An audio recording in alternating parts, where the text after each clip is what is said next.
So this is how I started. Okay. I couldn't understand the variations. Okay.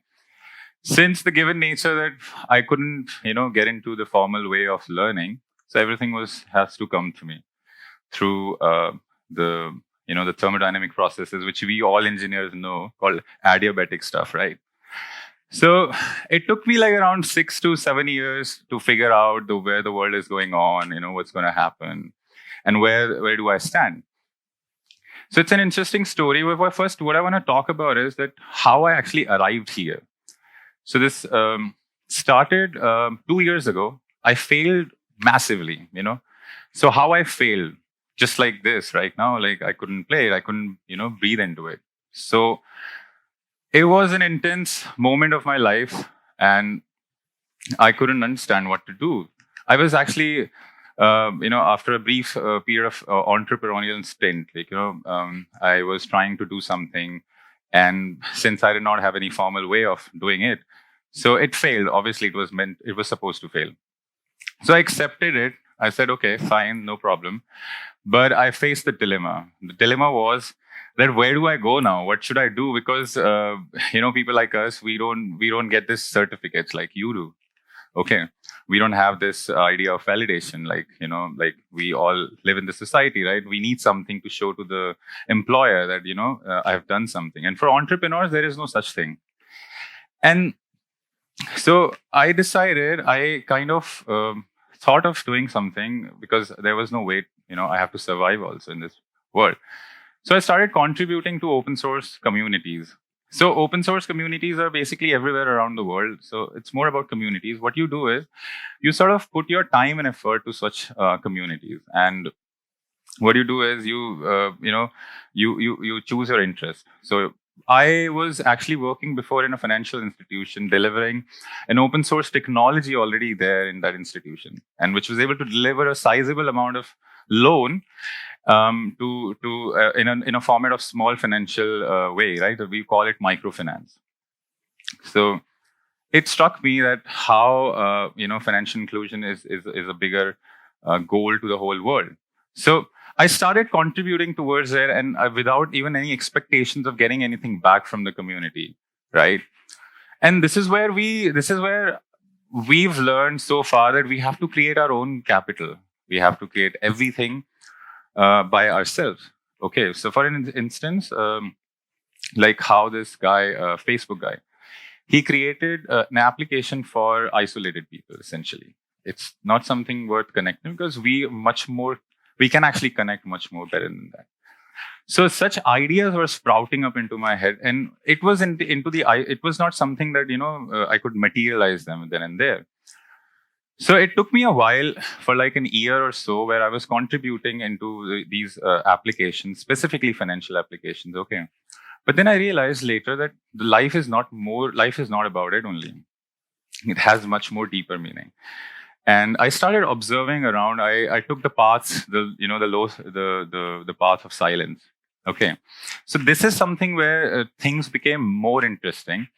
I sort of started working with communities with the same model which I was working on the internet. But these communities existed for real, like people like us. I started helping them out what I've learned so far on the internet side. Like, for an example, computer programming. So I would meet someone in the village, and they obviously they don't have a job there, right? I mean, we have the scarcity of less jobs and many people. So they want to understand how I did it, like what is the magic around it. So I usually tell them that there is no magic. It's just that you have to find your own niche, or how do you say, the purpose. Like, for an instance, you fall in love with a girl and you sort of find a purpose within that, right? It's the same thing. But the idea didn't stop there, because the world needs a certificate, the validation. So I collected 4 friends of mine.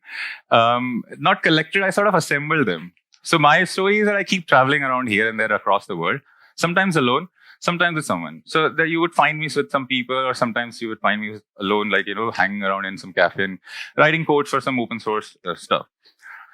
So these friends were jobless pretty much. One of them was from IIT Roorkee, and he didn't like what he was doing. The story of every IIT guy. He wanted to it's because so this is an interesting thing which happened between me and him. We used to go to this hill range over here in Pune, and we used to spend some time together. And he used to tell me this simple story that how his parents are going to force him to marry, because this is a traditional path which people are. And I used to sit next to him and I used to tell him, it's interesting. Why don't you just get out of it? Just get out of it. Take the leap. What you were talking about. Just jump. And it took him for like 2 years to quit his job from Citibank. Okay. And then another friend of mine. So he was a mathematician by profession. Okay. And he was working we were working together. And there was another young fellow, and he wanted to do something aspiring in his life. And here I am, who didn't go to college at all, nothing. I don't have any experience. All I was doing, playing bansuri sometimes with them and explaining, how we can actually contribute. And I proposed this idea to these folks that let's contribute to the social capital. Why are we interested in creating what belongs to us? Where is this coming from? I don't know. I mean, so this idea, I sort of struggled for like a couple of months to explain it to them, to put it in front of them. But so this IT guy, he got a hunch of it. He said, okay, I'm in for the long term. So we went to Uttarakhand. As we know, Uttarakhand is a land of gods. So everybody wanted us to visit the temple. Go for it. You will be successful in life. So there is a place in Uttarakhand called Kachi Dham. So Kachi Dham is famous for Mark Zuckerberg and such people because they've gone there. So we thought, okay, maybe we should go there and get our blessing, because since we're starting something new. Didn't work out well because 4 of them, or 3 of them actually, had different ideas about the world, obviously, because they thought this is not what economy is about. And what actually we were doing is trying to work on an alternative economic model.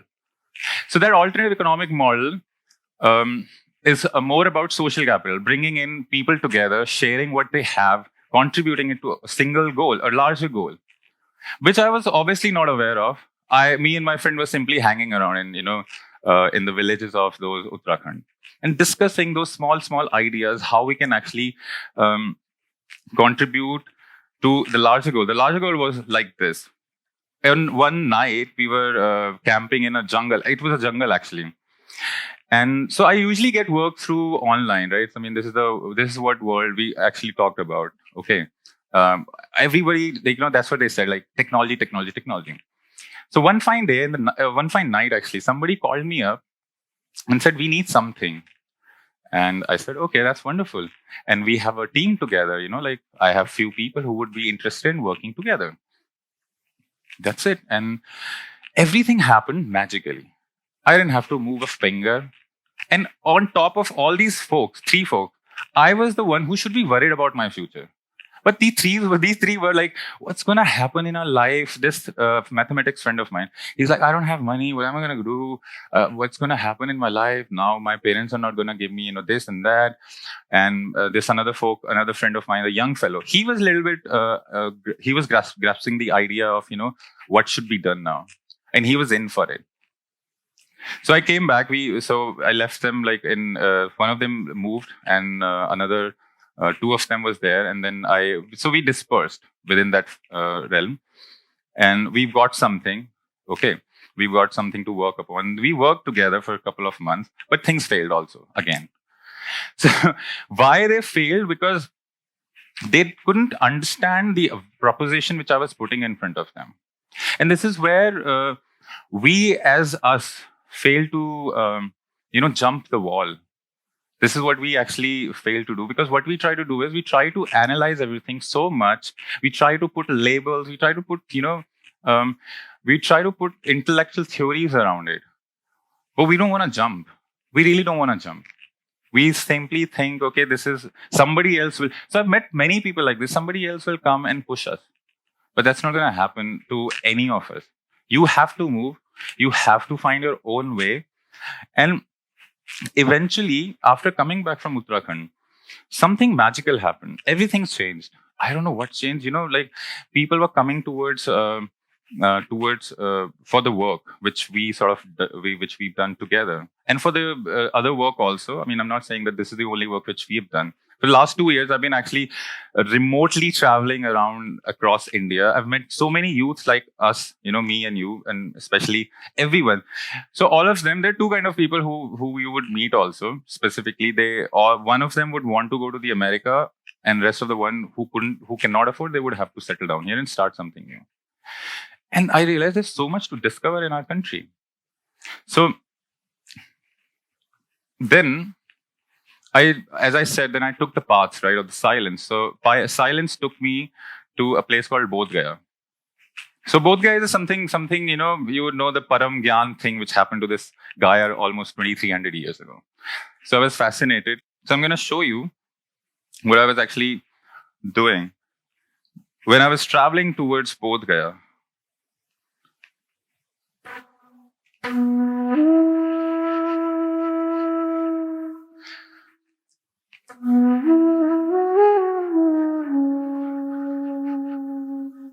so these were the melodies which are coming up on its own. I don't know what's going on again. I can't put them into words. I'm sorry. I tried with everyone. I tried with my friends. Let's do this. Let's do this. Let's do this. But some of them stayed, obviously. And then in the end, I reached there and I stayed. That was my first time in some meditation camp for like 10 days, and I got sick and I got out. So I witnessed something interesting, which actually sort of pushed me to more observation in the world.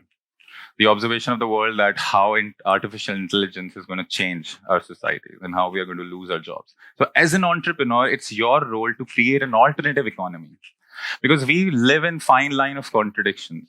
Like for an instance, I was working with this traditional mechanism of economy, which is bank.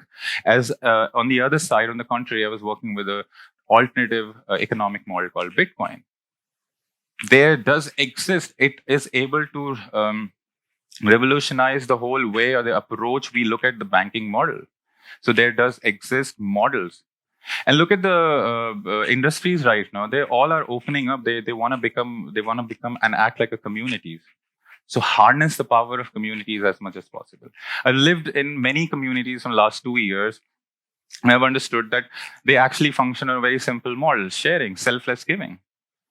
So whatever you've learned so far, just give it back to the society. It will come back to you. You don't have to, bother about, okay, who's going to pay for me and who's going to, what's going to be the commercialization of the whole model. Now, the interesting topic is that how I'm able to support myself. I mean, many would ask, like, what is this going on? Have I ever made some money or something like this? No. So the necessity, the needs. So while going into the remote places, I've learned something interesting by the needs which we have artificially created in the society, in the cities, the world of the city. They're not there. They're not true also. And I started living without a house. I started living, and in fact, there's a friend of mine who's here hosting me. So I use this concept of living within the community now. I do not have a house. I mean, I have a house where my parents live, but I don't really go there. I just travel around, look and observe more and more things. So last year I created this master plan. I call this a master plan. Why I call this a master plan? Because I want to go out and give discourses on one important element, that yes, we can actually change. And there is a possibility in certain fields. Like as I mentioned, data privacy is one of the important critical issues. Like all of you are on Facebook. I'm not on Facebook. You are selling yourself to Mark Zuckerberg. And why are we idolizing this person? Just think about it. He is taking away your data and selling it to someone. So do you see what is going on? And so this model, this business fundamental models needs to change right now, because there are no natural resources left to put you on a pedestal where you can be a Jeff Bezos. It cannot happen. Might be a case, you might be lucky one, but I'm not the lucky one. And that's why I'm sharing the failures which I have gone through. Like in data privacy, one of the interesting things about cryptography can actually help you a lot. Health, we're ordering food from the apps every day. Why can't we just learn to cook food? I've learned it myself. I was like amongst where I was not even aware that I can actually make tea, but I had to. There was no choice, because nobody else is going to come. And so it's more about your responsibility. So I grew up like this for the last 2 years and was able to successfully commercialize the open source contributions which I was making from the last couple of years. And that astonished me. That's like an alternative economic model. And, every industry right now is going through that change. Microsoft is going through that change. They've open sourced everything. GE, there must be electronics people here, right? GE is there. NASA open sources a lot of technology out there. Their simulation model, machine learning, artificial intelligence, what not they're doing it. So Linux is one of the best example, but I don't want to put that cliche example in front of you because you all know what Linux is all about. And yes, you can actually. This is more like a flow state of mind, and it gives you an intrinsic pleasure that what you sort of like contribute to. So, but that requires for you to travel a bit to understand the world. Okay, so you gotta go out, stop living in the boxes, gotta go out, take the next bus, wherever it takes you, just be there. And find yourself what kind of experiences. They are not right, bad, happiness, sadness. There's no such thing. You have to remain equanimous, and then only such acceptance of the state will come to you, where you can actually deliver products which impacts to individuals, to directly correlate with individuals like us, like me, everybody around the world. So I'm going to show you a photograph. Oh, so this is an interesting stuff. I drew it like 2 years ago. That's all. It's called infinities. And so I'm not a maths guy, although, but I've learned my way through in an interesting perspective of mathematics.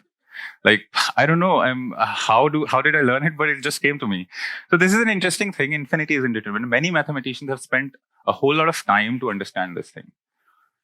So I hope you can relate with it. It is indeterminate. We actually live within fine contradictions of infinity. So there is no deterministic path which will lead you or guide you somewhere. It's all going to be random and chaos, as he suggested in the morning.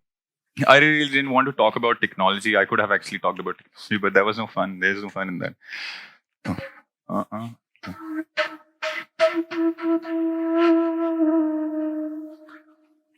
So this is something which I'm learning new these days.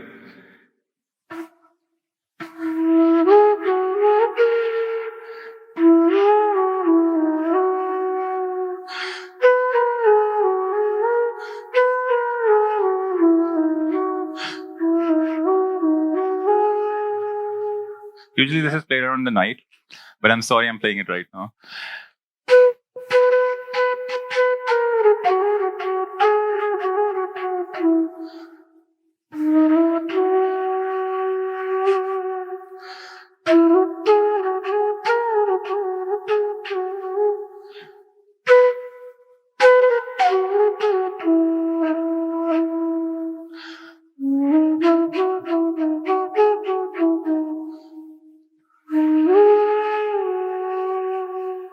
And this is how I ended my journey in that boat there. That's all.